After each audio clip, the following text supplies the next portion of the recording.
Podcast and webinar series. Today, we're going to talk about energy. We're going to talk about business and leadership and what to do when you feel everything. How do we awaken our passions and our dreams? Our guest today is an expert in all of that. And before we bring her on, let's go ahead and dive in and welcome to the Become Your Best podcast and webinar series. Everything you need is already inside of you. The world would not be what it is without you. When we begin to create change within us, we begin to create change in the world around us. Your journey to becoming your best self as the whole person starts right now.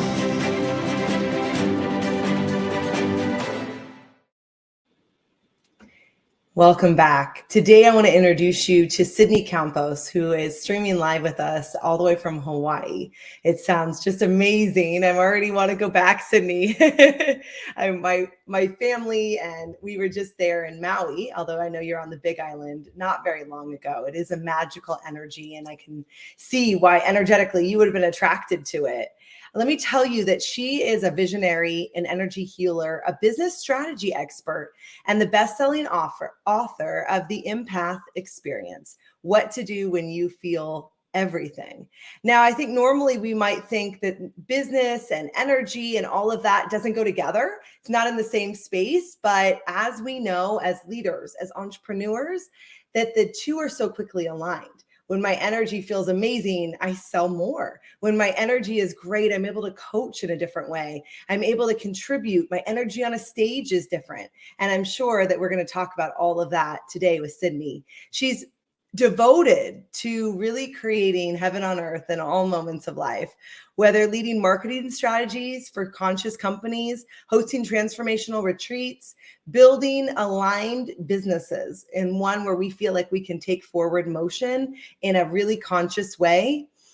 And she loves to train people and build social communities. Sydney illuminates bridges into new dimensions. She's a sought-after expert in the fields of consciousness, business, embodiment, energy mastery, authenticity, intuition, and leadership. She's been featured in Forbes, MindBodyGreen, Refinery 29, Bustle, PureWow, and New York Magazine, to name a few. She gratefully resides in Hawaii, and her new book, I'm Ascending, Now What?, comes out in 2022. And I'm sure we're going to talk all about that and really deciding how we can awaken our intuition, trust in what we're looking for, and live the life that we were called to be. Well, welcome, Sydney, to our show. Hi. That was so sweet. Thank you. You're so welcome.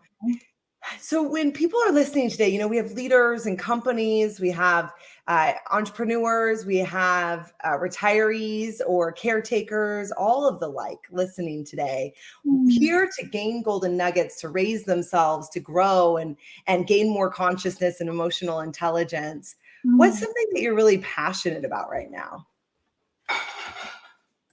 I feel like all roads always lead me back to deepening in my own authenticity and authentic expression. And it's kind of like an endless rabbit hole. It's like, did I do any work my whole life? I don't know. Cause it's like another layer comes up of inauthenticity or subtlety of like, wait, this isn't what I thought used to be real. It no longer feels aligned. And what's next and what's new and what's alive now and what's emerging. And so, yeah, I would say deeper authenticity and more presence. Somebody's listening and that all sounds like Greek to them. They don't know what that looks like. Where do you start?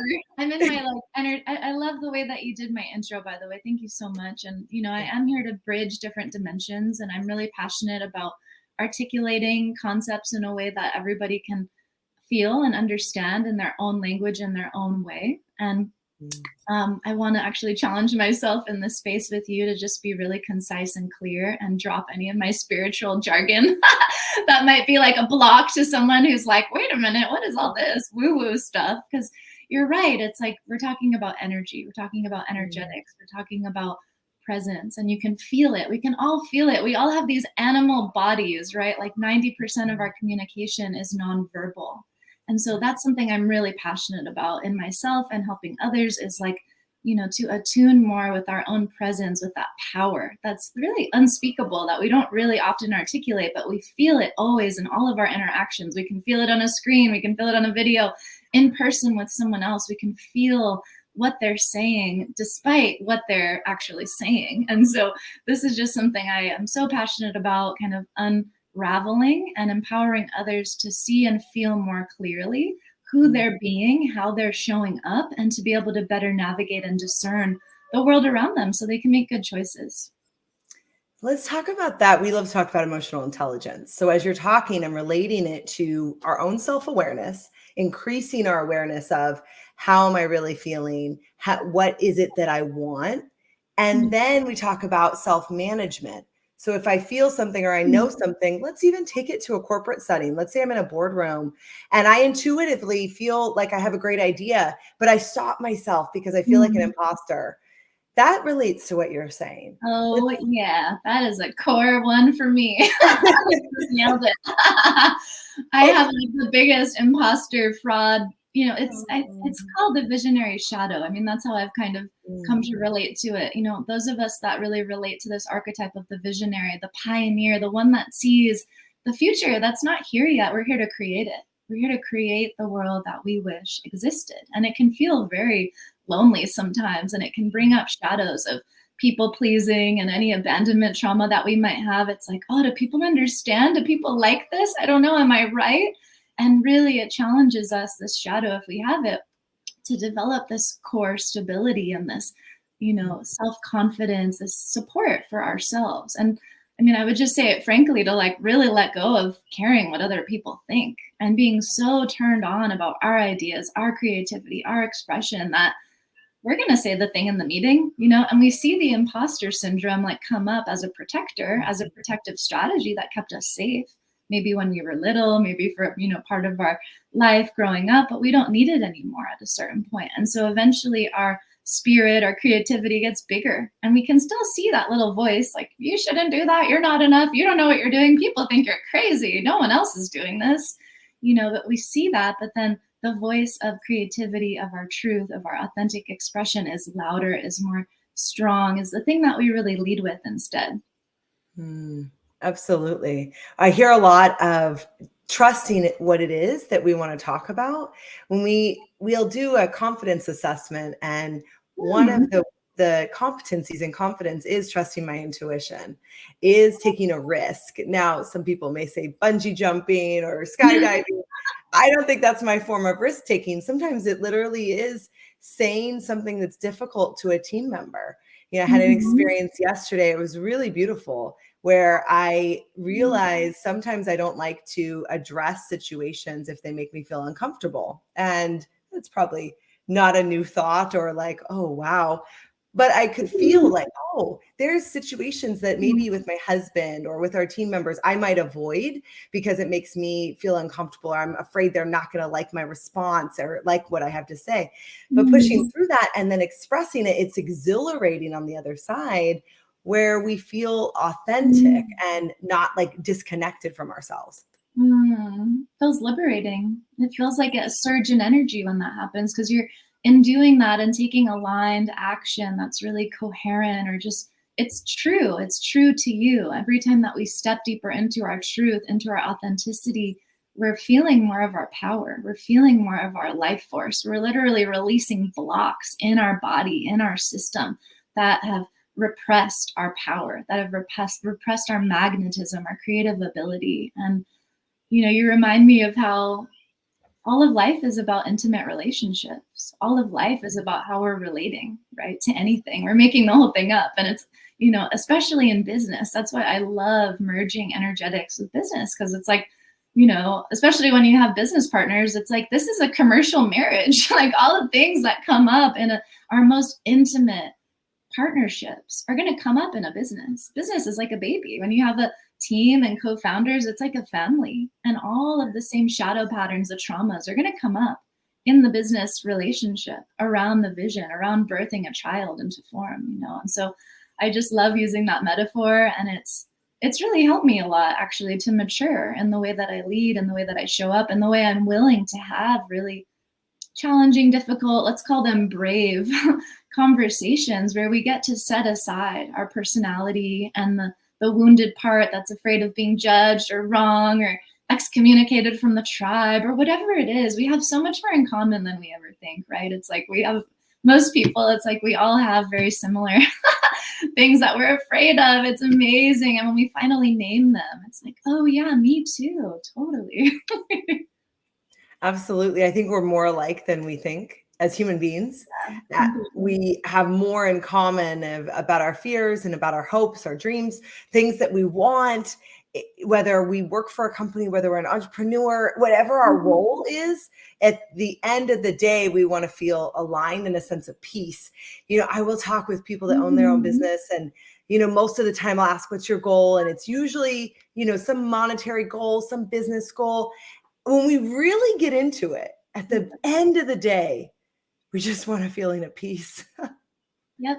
Yeah, that's it. And that's really the key, is like, wow, I want the seeking of all these externals that we're so conditioned by. I mean, I grew up in America, it's very capitalist conditioning, and there's this deep wiring to seek out from, outside of oneself, whatever the thing is that's going to complete me. And once I have enough money, once I have the success, whatever it is, insert the blank, once I have the thing, the condition, that really, yeah, my inner peace is dependent on somehow, right? And then untangling that. I love that you just articulated that so clearly. I see that with my clients all the time too. It's like, what do you really, really want? It's not usually what you think. It's not really an outside thing. It's the outside thing you think is going to give you the inside thing.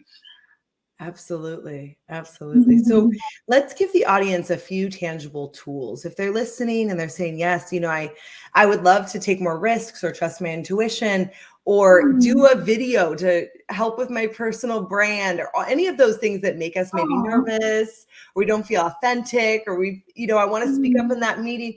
What are some of your favorite tools that you help your clients with to feeling that alignment and trusting our intuition?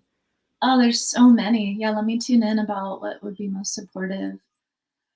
Honestly, I want to say just try. Just like get out there and do it. It's like oftentimes the first time is just the hardest. There's all this energy stacked of like, I can't make the video, I can't write the post, I can't publish the article, I can't write this, whatever it is. And it's like just the first time you can get yourself, whatever it takes to just do that, even if it feels excruciating. And this is why mentorship and having support and just accountability with your friends too. Like I would say that's huge. Having support, having someone that you can work with around whatever's coming up for you. Like it's so normal to have fear and trepidation around expansion. It's like our mind, our mental wiring is there to really keep us safe, which it equates with not changing.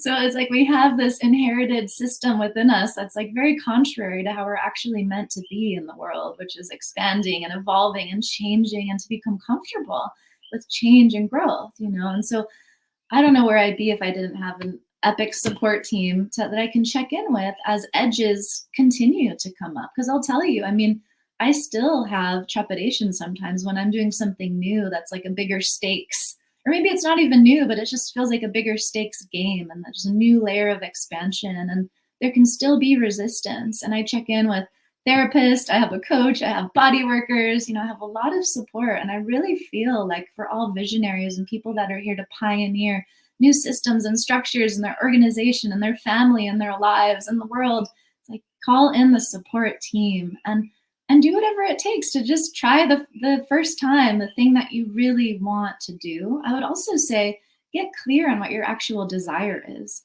I notice in working with people in different settings that there can be a lot of resistance when you actually don't want to do the thing you think you want to do, right? Like, especially if it's in a work setting and maybe you've actually put pressure on yourself thinking, that keyword thinking, that you should do things, right? Based on what other people are doing, based on, whatever the expectation is of you. And it's like, if you have a truly authentic desire to make a video, to share something creative, to do something from your heart, then the resistance will be there maybe, but it won't be as big as if like you're trying to do something kind of against the stream, if you know what I mean. So I would get very clear on what is your actual desire if you notice resistance coming up around something that you think you want to do.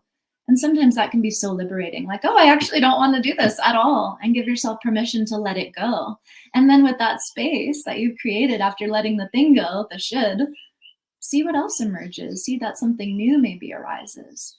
And let's see, I would say having some kind of a daily practice, right? Now more than ever, we're all processing so much energy.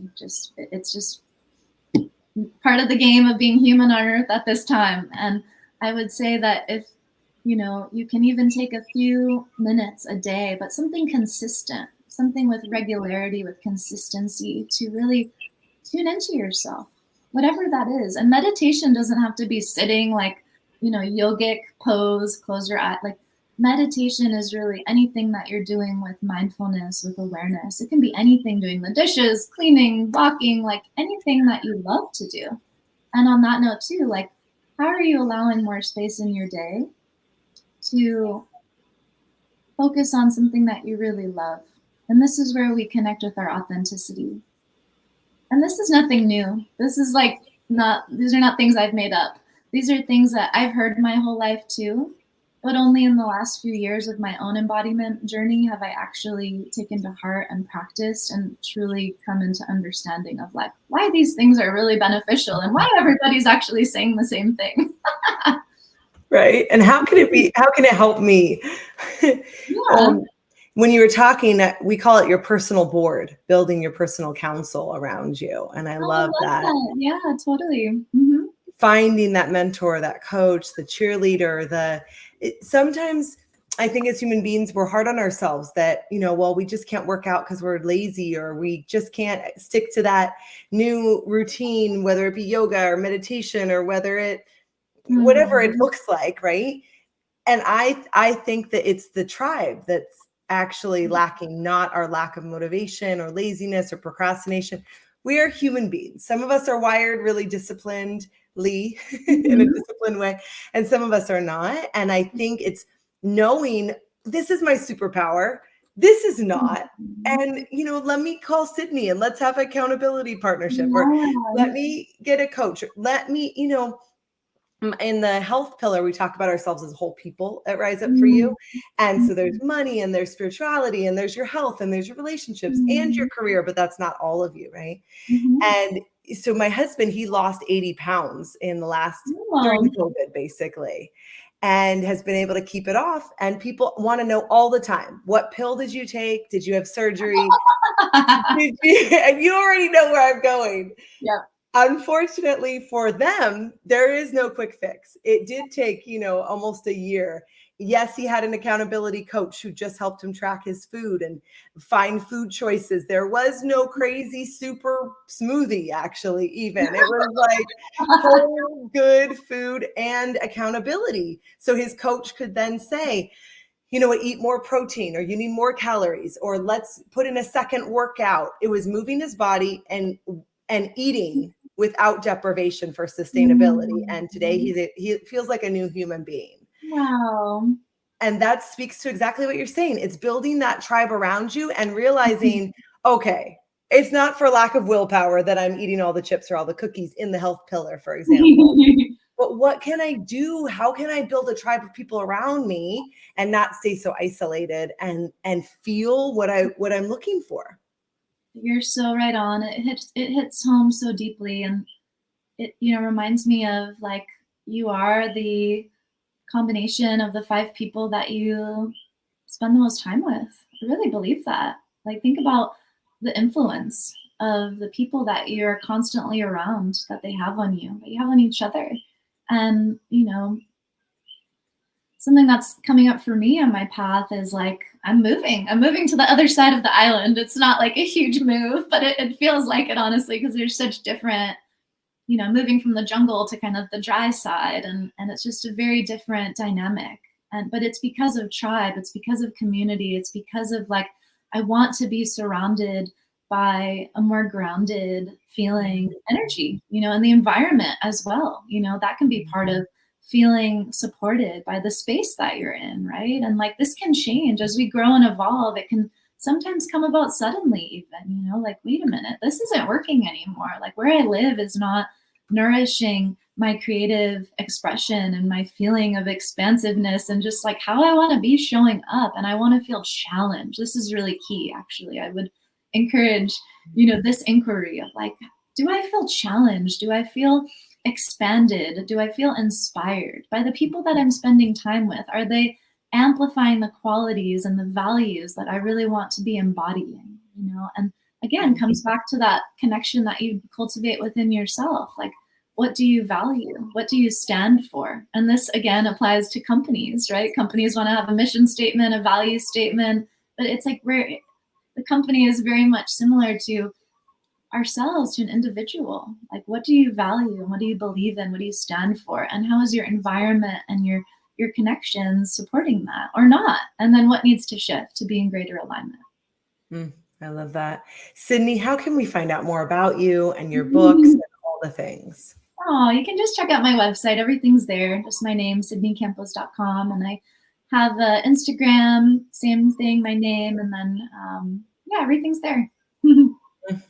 I love it. Well, we love to ask a question, and that is, what does rise up for you mean to you?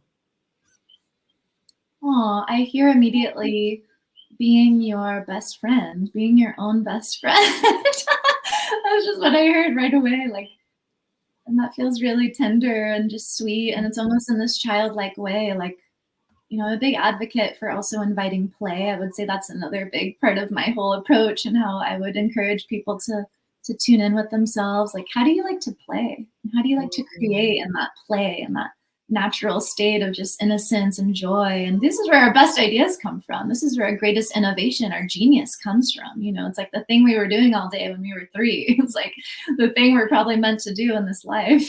I see it all the time. I see it in myself. And it's like, and then how do we tap into that space? How do we become our own best friend, our own best support, like really deepen connection with ourselves? And it's so intimate. And more I'm like, this is why I'm here, is to like really deepen in that connection and to be that support when you get nervous or there's something life's throwing at you and you're scared and shame comes up. It's like, how are you your own best friend in that moment? I hear a lot of self-compassion in there too. Oh yeah. Well, Sydney Campos from Hawaii, now newly residing a year in Hawaii. Thank you so much for joining us and being on our show today. It was just a pleasure. Thank you so much. Thank you. Amazing. Well, thank you for joining us here at the Rise Up For You podcast. And we want to make sure that you get access for free to our success kit.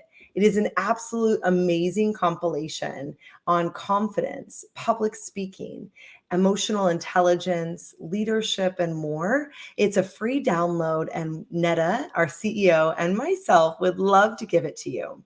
So please visit our website at riseupforyou.com/success kit or text RISE podcast to 949-416-0671. Until the next time I see you, rise up for you.